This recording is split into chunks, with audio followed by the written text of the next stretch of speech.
Welcome to the world-renowned Fontana di Trevi, or as you know it, the Trevi Fountain.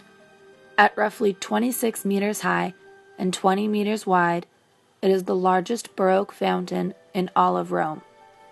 So that you can truly understand the beauty and meaning of this fountain, let's take a look at its history. In 19 BC, Marcus Vipsanius Agrippa, the son-in-law of Emperor Augustus, built a fountain that brought the Aqua Virgo to Rome. This aqueduct was named after the young girl who showed the Roman soldiers to the spring. The fountain has not always appeared as we see it today. It has been through many waves of restorations that have been characterized by the Pope that commissioned them. Our first renovation and restoration was in 1453 by Pope Nicholas V. He hired Leon Battista Alberti to have the responsibility of altering the fountain and adorning it with inscriptions. This much-needed restoration held the Trevi Fountain up until its next wave of restorations, fostered by Pope Clement VIII in the end of the 16th century. Sculptural figures were put in place that directly related the history of the Trevi to ancient Rome, like the identical reliefs of the Capitoline wolf suckling Romulus and Remus. Pope Paul V Borghese embellished the Trevi and altered the streets surrounding it. The fountain itself has a debate surrounding the origin of its name. Some think that it is named after the Trevium, the source of the spring.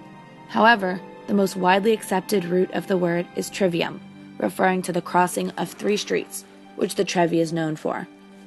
During the time of Pope Urban VIII, Gian Lorenzo Bernini was commissioned to begin another round of renovations. He planned to move the fountain from the eastern side of the Piazza di Trevi to a new position on the northern side in 1635.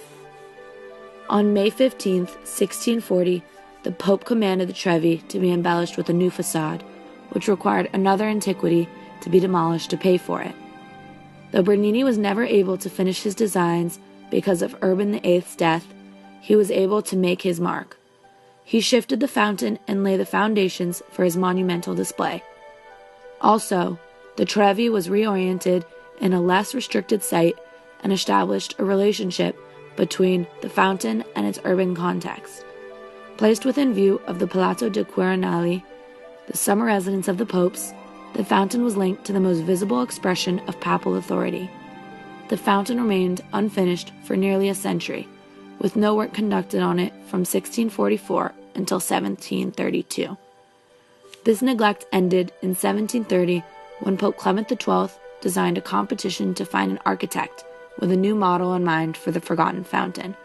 Originally, 3 men were picked to spearhead the renovation: Alessandro Galilei, Luigi Vanvitelli, and Nicola Salvi. However, by 1732, Salvi was named the sole architect and was given complete control. He designed the fountain to merge architecture, sculpture, and water. The main statue, constructed of marble in the center of the fountain, is a personification of water. This statue of Oceanus holds authority over all of the waters with his giant scepter and is standing on an open oyster shell. He surpasses Michelangelo's David in size and is represented skimming the water in a shell chariot being pulled by winged seahorses and tritons. These figures were constructed by Pietro Bracchi and are representative of violent action. This can be contrasted with the restraint and dignity that Oceanus portrays. If the sunlight hits the statue in just the right way, you can see the charge behind these figures. Also contrasting the cool demeanor of Oceanus are the figures on the side of the fountain carved by Filippo della Valle. On the right-hand side is a figure personifying health, wearing a laurel crown and holding a spear and libation cup. On the left-hand side is a representation of fertility, holding a cornucopia and standing in front of an overturned urn. Both of these figures express the beneficial effects of the Aqua Virgo. Above these 2 lateral niches are bas-reliefs, illustrating the history of the Aqua Virgo. Giovanni Battista Grossi sculpted the one on the right that demonstrates the story of the maiden pointing out the source of the spring to the soldiers. Andrea Bergondi's representation on the left shows Agrippa supervising the construction of the Aqua Virgo. These relate the fountain to its classical origins both in legend and in fact. Also, in the attic, you can see 4 female allegorical figures symbolizing the benefits of water again. On the far left is Agostino Corsini's statue holding an overflowing cornucopia representing the abundance of fruit. To her left is a figure holding sheaves of grain personifying the fertility of the fields depicted by Bernardo Ludovisi. To the right of the inscription is Francesco Quiroli's representation of the gifts of autumn carrying a cluster of grapes and raising a cup. On the far right is the amenities of meadows and gardens, as illustrated by Bartolomeo Pincioletti, holding flowers in an upraised hand. Less prominent areas are the escutcheon of Clement XII and the 2 winged fames with the coat of arms. Also, the Scogli houses the representation of nature through both flora and fauna. This area, masterfully created, appears to have been ravaged by the water rather than sculpted by man. Here, as well as in other places, the Trevi creates a varied amount of water effects. If you look at different times, you can observe the water as smooth and translucent, whereas at other times it appears fragmented and reflective. Extending outward from the Scogli is the Vasconi, a great basin, which occupies much of the piazza.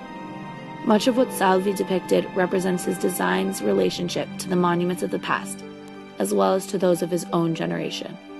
He alludes to the Arch of Constantine with its rich surface texture and use of projecting features. It can be recognized that he was influenced by Michelangelo, who must have evoked an emotional response from him in his work at St. Peter's. On top of that, he was influenced and paid homage to Bernini in what he wanted for the architectural background and display for the waterfall and its basin. He took from Bernini the ability to evoke nature from both stone and marble. Now that I've explained to you the magnificence of the fountain behind me, I'd like to convey to you one of the most defining aspects of the Trevi Fountain. What most people know this fountain for, other than its unique beauty, is the tradition that it holds. As custom holds, you should stand with your back to the fountain and toss a coin over your left shoulder in order to guarantee that you will be returning to Rome. A harmless act such as this transforms into something more meaningful because of the impact it has made on our community. Every night, a charity group affiliated with the church collects the coins in the fountain and distributes the money amongst the needy, averaging about $1.26 million in charity annually. I hope you have enjoyed your time here at the Trevi Fountain, and make sure to throw a coin in so you can ensure a return trip soon. Thank you. When I throw a coin over my shoulder into the Trevi Fountain, means I'll come back throw. Okay, now throw it. Did it go in? Yeah, I did. I thought